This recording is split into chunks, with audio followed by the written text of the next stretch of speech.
A Palavra de Deus.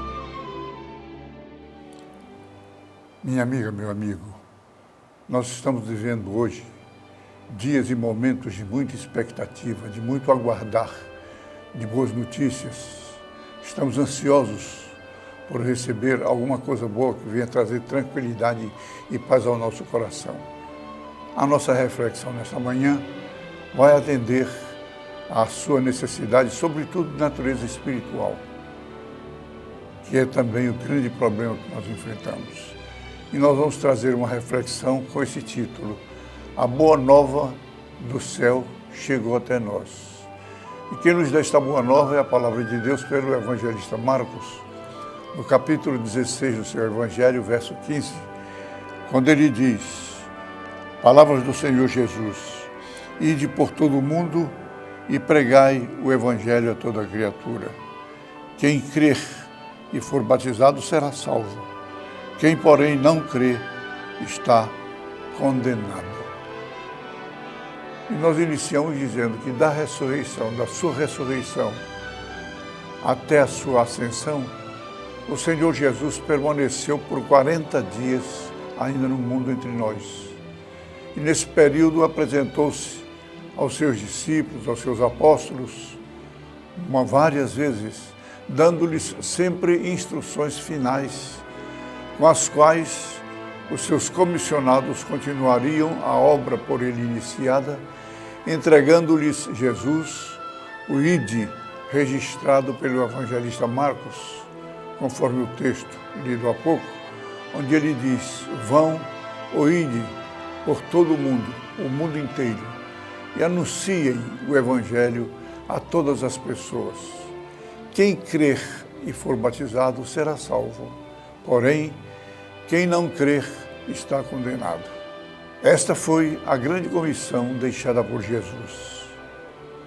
Não venham, então, aqueles que, colocados fora desta graça celestial, é evidente, porque caíram na malha fina do pecado e assim estejam espiritualmente condenados pelos comportamentos semelhantes àqueles dos fatos acontecidos na sociedade dos dias de Noé, de Abraão, ambos personagens do Antigo Testamento, que viveram períodos e momentos eivados de atos de corrupção pederástica, onde o pecado imperava integralmente, cravado no comportamento do povo, ao ponto deste mesmo povo investir até contra os anjos, justiceiros enviados para castigá-los.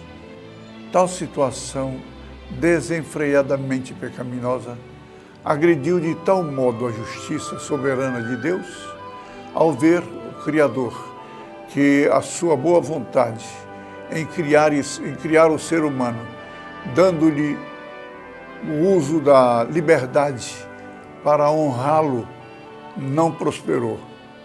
Ao reverso, caiu vergonhosamente diante de sua bondosa paciência. O ato do Jardim do Éden, praticado pelo casal iniciante da raça humana, produziu os resultados mais terríveis possíveis, devido à responsabilidade que pesava sobre os ombros do casal delituoso, como os seus cabeças iniciais.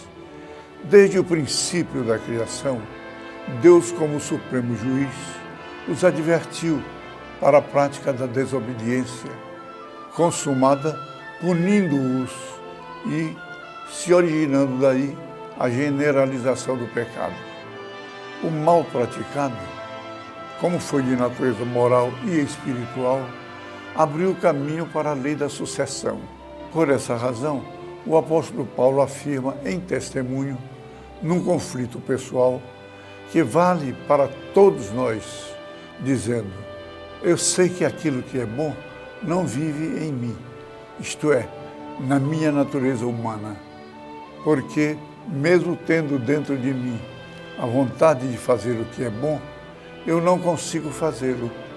pois não faço o bem que quero, mas justamente o mal que eu não quero fazer é aquele que eu faço. Mas se eu faço o que não quero, já não sou eu quem faz, mas o pecado que vive dentro de mim é que faz. Atenção, este quadro não apresenta exceção senão a uma única pessoa, Cristo Jesus. Ele foi o caso único na história da humanidade. Todos nós mesmos caímos na malha fina do pecado e por esta razão todos fomos condenados pela justiça divina. Mas o Deus soberano, dono de um coração amável e de uma sensibilidade inimaginável, apiedou-se da sua criação, que somos nós, seres humanos, traída e derrubada pelo inimigo, no uso da sua tremenda habilidade.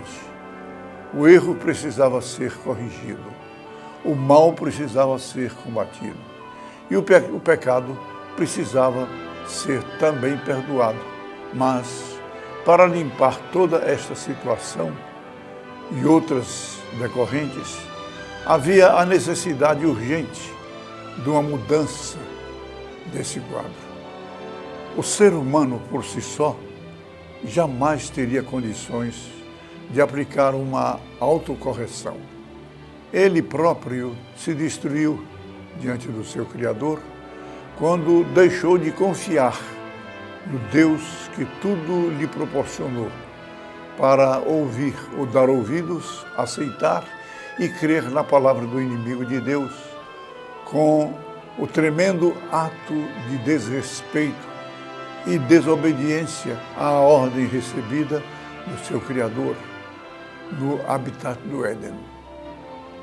Quebrada essa relação moral e espiritual com o seu benfeitor, e agora vítima, dominada pelo pecado do seu Criador, que é Deus.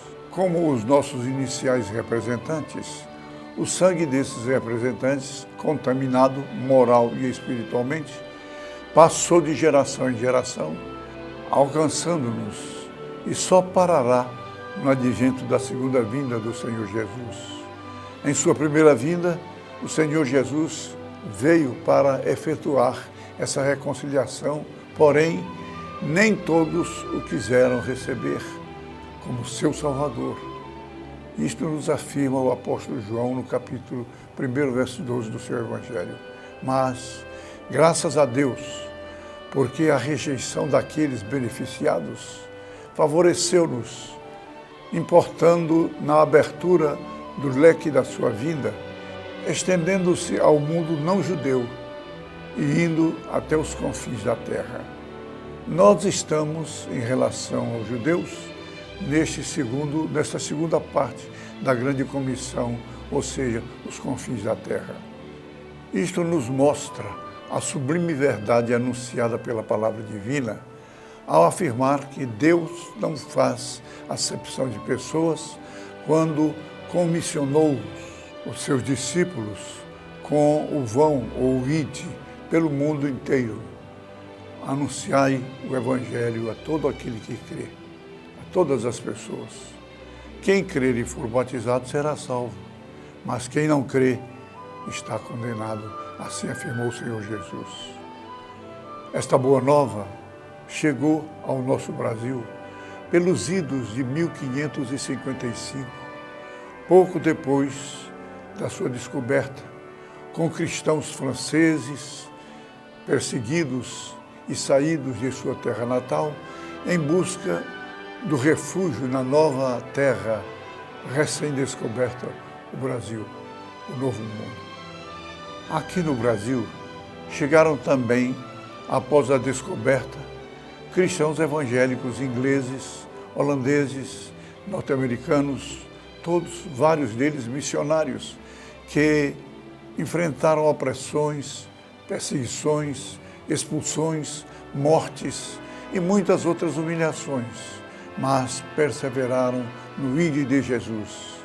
E como se pode ver, hoje o Evangelho de Cristo Jesus cobre todo o território nacional, embora encontrando e enfrentando dificuldades tremendas e também barreiras. Todas essas nações, sucessivamente, foram chegando e colonizando o então Novo Mundo. Todos esses missionários evangélicos enfrentaram dificuldades, enfrentaram perseguições realizadas pelos portugueses como pretensos donos da terra, mas a persistência evangélica se consolidou a partir de 1855 com o casal missionário Roberto e Sarah Calley, congregacionais, fundadores da Igreja Congregacional no Rio de Janeiro, sendo esta a primeira igreja evangélica organizada no Brasil. 4 anos depois, chegou ao Brasil, em 12 de agosto de 1859, vindo da outra América, o jovem missionário Ashbel Green Simonton, para logo em seguida organizar, já com trabalho feito, a Igreja Presbiteriana do Rio de Janeiro, escancarando assim as portas da nossa nação para o sul, para o norte, abrindo o coração do nosso Brasil com a chegada da Boa Nova de Salvação, desde as tentativas iniciais, frustradas, logo após a sua descoberta. Deus tem abençoado de tal maneira esta expansão, alcançando hoje os lares brasileiros em todo o território nacional, com a mensagem trazida pelos nossos compatrícios, que é a Boa Nova de Salvação, consumada esta unicamente em Cristo Jesus, aquele que derramou o seu amor por nós como Filho de Deus e foi o nosso único Salvador. O nosso conhecimento, conduzido por coração e mente privilegiados, tem sido usado por Deus para contribuir com essa expansão, utilizando-se os meios de comunicação pelos quais as boas novas têm chegado e adentrado nos lares e nos corações mais distantes possíveis, indiscriminadamente, sejam ricos, sejam pobres, intelectuais ou não, que desejam e aceitam viver não só nesta vida com os prazeres sensibilizados e saudáveis, uma vez oferecidos, porém, muito mais a paz, a segurança e a garantia de uma vida feliz na eternidade, para onde todos nós nos dirigimos. Impossível alguém ser um amigo de Jesus, salvo por ele, envergonhar-se dele e negá-lo diante do mundo. Ele, Jesus Cristo, é a boa nova de salvação que Deus nos presenteou. Receba e desfrute desta salvação, salvação eterna, aos pés deste Jesus. Amém. A Palavra de Deus.